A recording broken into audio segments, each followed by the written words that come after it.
Before the glory of the march comes the cold, quiet grit of the camp. This isn't a legend. This is a day in the life of a Roman legionary. Tonight, you are not safe. Not because of war, but because of the life you're about to live. You are a soldier of Rome, not in its glory, but in its grind. No legends, no heroes, just cold mornings, heavy armor, and the quiet fear of a world waiting beyond the walls. For the next few moments, you won't just hear history, you will endure it. So, settle in, slow your breathing, and step into the life of a Roman soldier, if you think you can survive it. Roman Soldier, Chapter 1, The Fourth Watch, 4 a.m., The Awakening. Lucius wakes up in a contubernum, a small, smoke-stained tent shared with 7 other men. There is no privacy. The air is thick with the smell of sweat, old leather, and wood smoke. Lucius doesn't wake to a gentle sun. He wakes to the sharp blast of the buzzina, horn. He begins the ritual of the iron suit. We see close-ups of him buckling his lorica segmentata, plate armor. Each strap is a memory of a long march. Each buckle is a testament to discipline. He eats a quick breakfast of pulse, wheat porridge, and hard bread washed down with posca, a bitter mixture of water and sour wine. There is little talking. In the Legion, silence is the first layer of discipline. Chapter 2, The Morning Muster, 6 a.m., The Power of the Eagle. The sun begins to crest over the wooden palisades of the fort. Thousands of sandals hit the dirt in unison, a sound like low thunder. The centurion, a man with a face like scarred oak, walks the lines. The soldiers stand in perfect rows. This is where Lucius feels the weight of Rome. He isn't just a man, he is a part of a machine. The signifer holds the standard high, the golden eagle. The soldiers swear their morning oaths. To Lucius, the eagle is more than gold. It is the soul of his family. If the eagle falls, they all fall. The chapter ends with the work orders. Today Lucius isn't fighting rebels. He is fighting the earth. Chapter 3, The Burden of the March, 8 a.m. to 12 p.m., The Mules of Marius. The legion heads out for a training march. This is the grind of Roman life. Lucius carries 60 pounds of gear. His armor, shield, 2 pila, javelins, a spade, a saw, a wicker basket, and 3 days' rations. We hear the clack, clack, clack of the armor plates. This isn't a glorious parade. It's a test of endurance. Lucius's feet are blistered inside his caligae, sandals, but he keeps pace. To fall out of line is to invite the centurion's wine staff across his back. They march for 4 hours at a military pace, covering nearly 20 miles. The message is clear. Rome didn't conquer the world with just the sword. It conquered the world with its feet. Chapter 4, The Art of the Siege, 1 p.m., Engineering the Empire. The legion stops, but they do not rest. They begin to build. We see Lucius using his delabra, pickaxe, to dig a trench. This chapter highlights the Roman soldier as a laborer. They are masons, carpenters, and engineers. Lucius helps assemble a ballista, a massive crossbow. He works with a team to haul heavy timber. While the barbarians across the river rely on individual bravery, Lucius relies on the pulley, the lever, and the shovel. We see a montage of a temporary camp rising from the dirt in mere hours.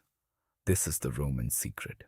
They bring civilization and its walls with them into every battle.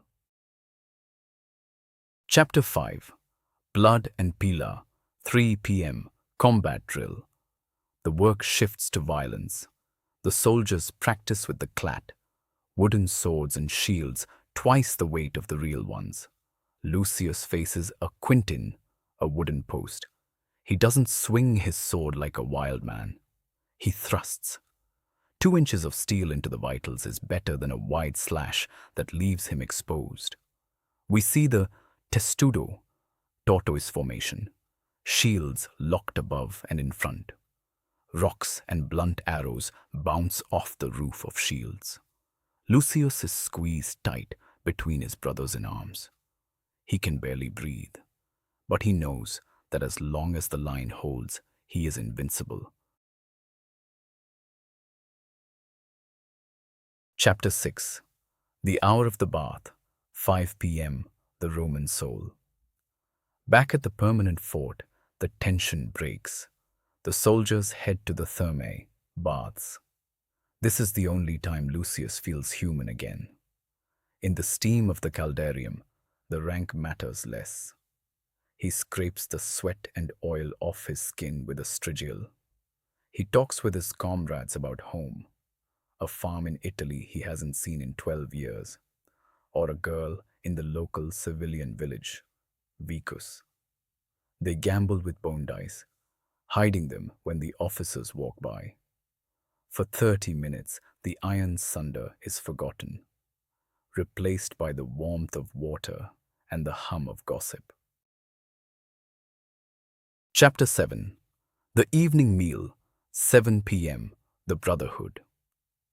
Dinner is the main event. The contubernium sits together.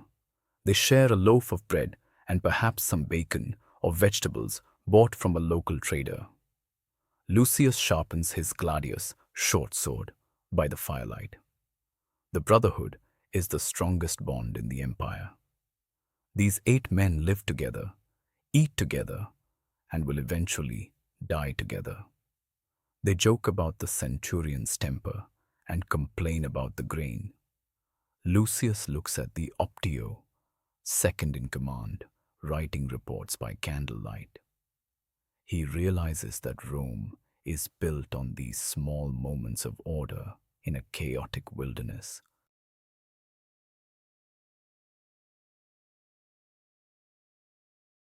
Chapter 8. The Shadow of the Frontier, 9 p.m., first watch. Night falls. The campfire light flickers against the high wooden walls. Lucius is assigned to the first watch on the ramparts. The camera pans out to the dark forest beyond the fort. It is silent, but Lucius knows the Germanic tribes are out there, watching the lights of the camp. He grips his spear.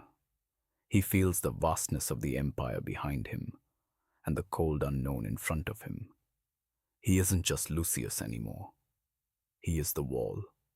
He is the boundary between the Pax Romana and the chaos of the world. Chapter 9. Dreams of Bronze, 11 p.m., the return to the earth. Lucius is relieved from his post. He returns to the tent. He doesn't undress fully. He simply unbuckles his belt and lies down on a straw mat. The sounds of the camp settle.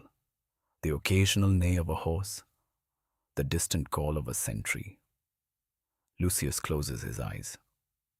He has 25 years of service to complete before he gets his plot of land and his pension. He has completed 10. As he drifts off, we see a final shot of his helmet sitting on a crate, the moonlight catching the Roman crest. Chapter 10. The Eternal Cycle, conclusion. The screen fades to black, and then the buccina sounds again. A quick montage shows the next morning. Lucius waking up, the sandals hitting the dirt, the eagle being raised. The Roman Empire was not built in a day, but it was maintained every single day by men like Lucius. Through sweat, steel, and silence, the legion remained. And just like that, the day is over. You made it. Not as a hero of Rome, but as something far more real, a man who endured. The armor rests, the fire fades, and for a few quiet hours, the world is still. Tomorrow, the march will begin again. The weight will return. The horn will sound, but not now. Now, you can rest. So close your eyes, let the silence take you, and drift into sleep, knowing that tonight you survived the life of a Roman soldier. History remembers the emperors, but the mud remembers the men. The march continues. This is the Iron Sunder,